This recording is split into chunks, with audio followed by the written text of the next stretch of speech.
Well, hello, Web Summit. It's fantastic to be here on the final day of what has been a truly incredible event. And Will, it's such an honor to be sharing the stage with you. What a ride it's been. Launched in London in 2013, now Deliveroo is available in 140 cities in 12 countries, and of course was recently valued at $2 billion, I think it was. So a phenomenal tale of growth right here.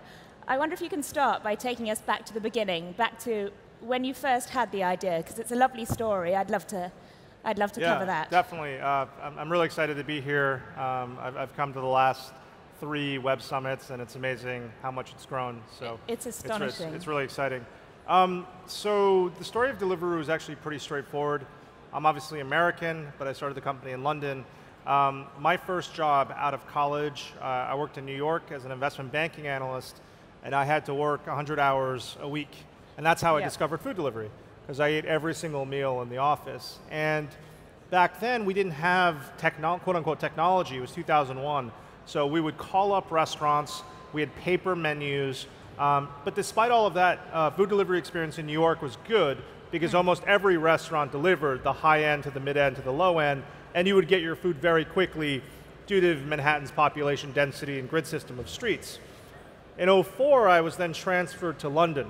Right. And the first thing I realized was, wow, I'm working the same type of hours, but there's no great food delivery options. And so every night in Canary Wharf, we would go walk to Tesco or Burger King. Right. And after about a week, I was like, what's going on here, right? Not very appealing. Yeah, and I was complaining all the time, but people at work just didn't understand why I was annoyed. But I was used to something in New York that basically I felt was taken away when I came to London. Yeah. Which is why from the first day I landed, I had this idea. And then in 2008, the likes of Just Eat, Hungry House, the online marketplaces started taking off. Okay. And I was really excited to try the product. But what I found was that, I did not recognize a lot of the restaurants on the platform. Yeah. They all tended to be places that I wouldn't go personally eat at. They were like kebab shops, fish and chip places, et cetera. So not very healthy. Not even healthy, but places I just didn't even recognize, right? And then secondly, because it was the restaurants delivering the food, I had no idea when I was going to get my food. And so for me, as a customer back then, I was like, wow, I love this idea of Just Eat, but I really wish it could be better. And so at that point, I actually called up my childhood friend Greg, who became my co-founder. He was a developer. And we saw there's all these great fast casual, premium casual restaurants in London that people wanted delivery from, but no one was doing it. So he said, look, if we wanted to scale up a courier network, we'd have to build a Palm Pilot device for the riders. We'd put a fax machine or laptop in each restaurant. And this was '08, right? It wasn't that long ago. I mean, for many people here, maybe it was a very long time ago, but for me, it wasn't. Yeah. And it was really the smartphone and the tablet becoming affordable that allowed this to happen. So long story short, went back to business school in the States for 2 years, saw offline to online happening, and came back to London to start this business to solve a personal issue that I laid out. Okay, and at first it was self-funded, is that right? And you did a lot of the deliveries yourself? Yeah, for the first year it was self-funded. Yeah. So I was the first delivery driver. I did that job every single day for about 9 months.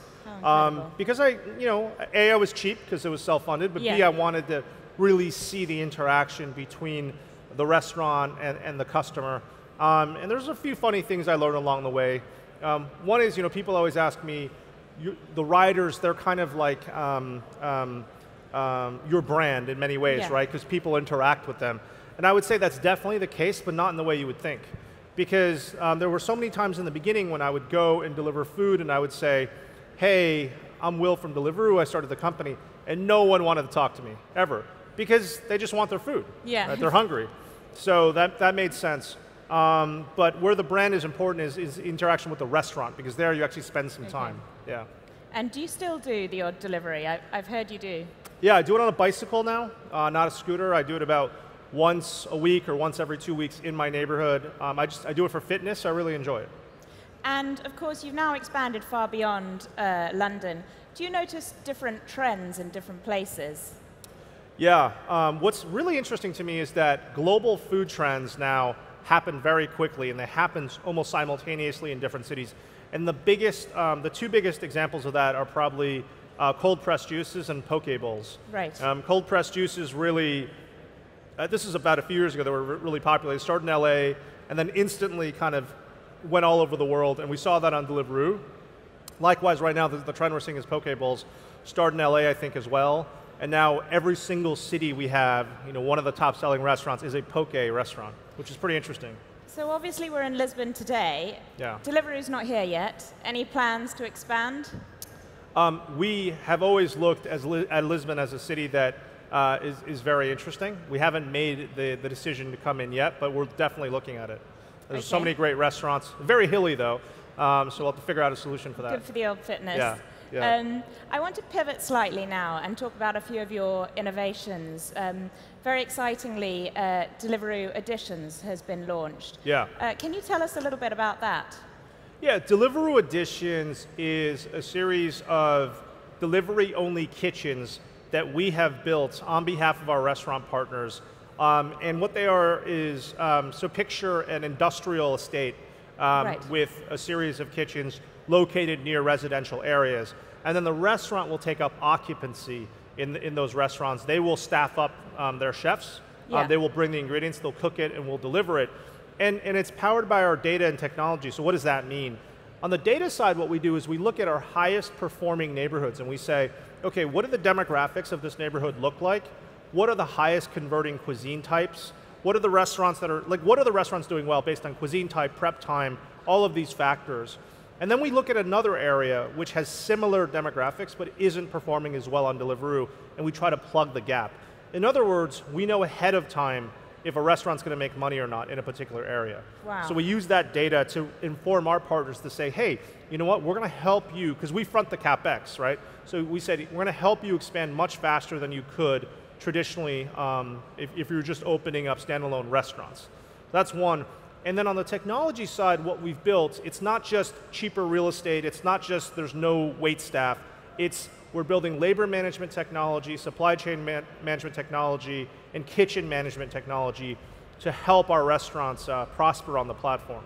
So what kind of restaurants are you talking about? Is it sort of fine dining, fast food, or does it run the gamut? It's really varied. I would say primarily it's been sort of independent operators that have a few units that want to get bigger, right?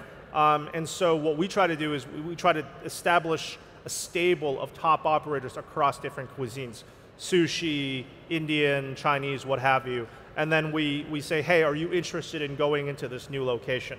Because previously, the way our business would operate is we would look at a particular neighborhood and say, hey, do we have high quality restaurants here? Is there population density? Is there affluence? And now we can actually take supply to the people. And that's what's incredibly exciting about this. And over time, we're able to lower the price of food as well, because the margin structure in an Editions kitchen is very different than a traditional restaurant. And what about Deliveroo Plus? Because that's incredibly interesting as well. Yeah, that just hit the news. So we're launching a subscription product. We just launched it this week. And what this means is for a monthly fee, this is just in the UK for now, for a monthly fee of $7.99, you get unlimited deliveries and a lot of different restaurant offers at the same time. And we think that because we're such a high frequency use product, the average customer uses us once a week on the platform, wow, that this is something that customers will really, really enjoy. Okay, and as a London-based business, there is something I have to ask you about. It's a subject that's been on many people's lips the past couple of days. That's Brexit. How do you see it impacting your business, and what are you doing to prepare for it? Yeah, it's a really good question. It doesn't impact us directly in the sense that we're not a trading company or anything like that. We don't need a financial passport, or we're not importing, exporting goods. But where it does affect us the most is we want the highest quality people working at Deliveroo. Yeah. And a lot of our engineering team is European, and we want to continue to attract those people, not just Europeans, but the best people from all over the world. And if that is in danger, that's something we would be concerned about. So are you putting any measures in place? We're talking to people at the company. It's just not clear exactly what's happening. Yeah. So I wouldn't say there's that much to go on, to be honest. But our message is really clear. The British people voted for this. That's fine. But what's important for us is that the UK still gets the highest quality talent in the world, because we are a British company, we are based in London, and we want that to continue. Yes, in fact, you just opened a new HQ, didn't you, in the City of London, 55,000 square foot. Yeah.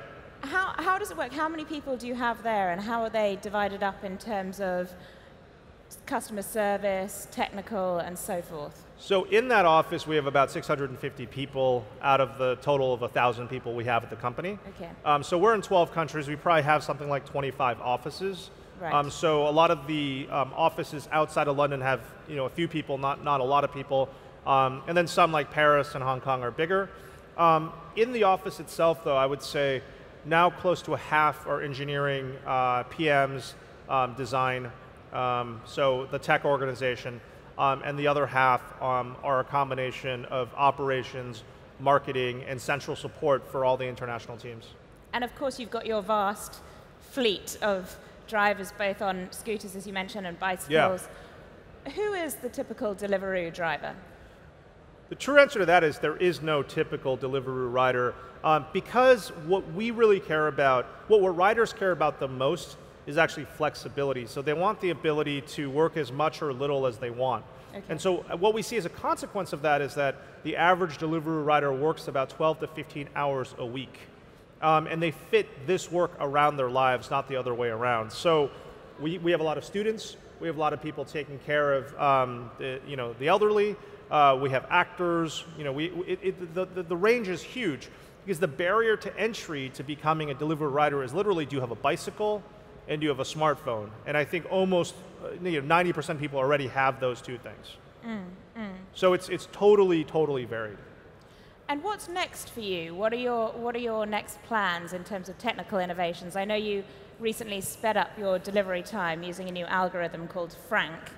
Where do you see future innovations coming from? I mean, there's so much. If I look at the company today versus a year ago, and especially on the logistics side, where the improvements that the data science team has made to Frank, and also the experiments they're running on a weekly basis, the machine learning models that are running that are just making the experience better for riders, restaurants, and customers, that's at the foremost.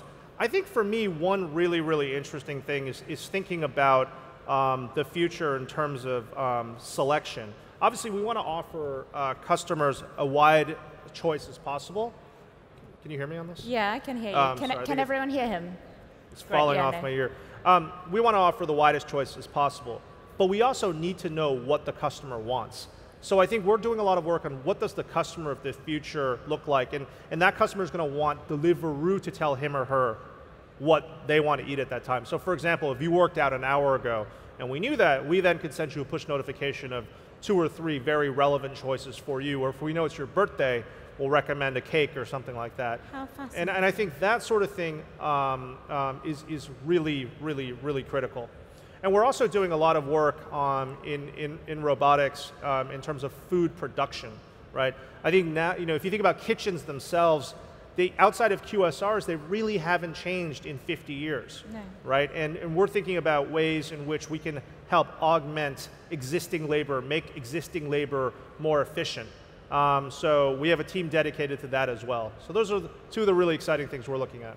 So we're slightly running out of time, but I do have to ask you, it's an increasingly crowded marketplace. We've seen Uber enter into the food delivery sector. How do you ensure you maintain that edge? I think that it's a really good question. I mean, Uber, Amazon, these are all tremendous competitors, no question about it. I think for us, what we really care about is food. Almost every single person at the company is passionate about food. We think about how we can get healthier food to people in underserved areas. We think about how does fried chicken transport in the best way. We think about what should sushi look like when it arrives at your door. And this passion ultimately is what fuels us. So we have internal Slack channels, internal workplace channels where we just debate the quality of what we receive. And we're also obsessed about lowering price to the customer so it becomes more accessible to a lot of people. So that's what drives us. So we're not going to transport people around. We're not going to sell dog food online. We're not going to do those things. We're about food, and that's what we care about. So no diversification coming up. Well, we're going to diversify a lot in terms of food, but this is just ultimately what we care about. Right, right. Okay, and before we do wrap up, two final things. First of all, how do you relax? What kind of CEO are you? How do you switch off and ensure you don't burn out? I do Deliveroo deliveries on my bicycle. That's how it is actually quite relaxing. You know, it's kind of fun. No, in all seriousness, I read a lot. So I try to see what's going on in the world. I hang out with friends and stuff like that. So pretty normal stuff.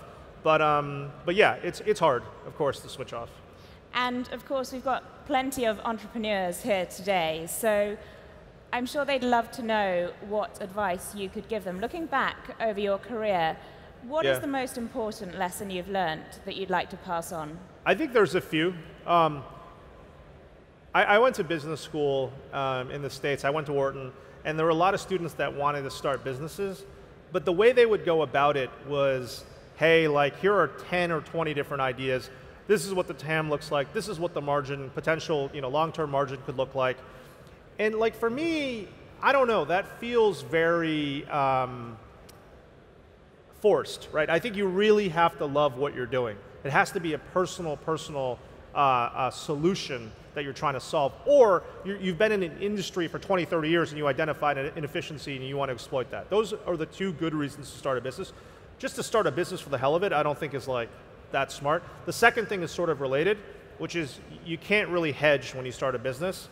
You can't think about it as, hey, I'm going to try like 7 different things, devote a little bit of time to each, see which one works. I know a lot of people actually give that advice. I think you have to go all in and you have to be incredibly irrational about it. So love and go all in. That's it. Well, on that note, thank you so much for your time. Thank Will, you. thank you. Thanks, everyone. Thank you. Thank you.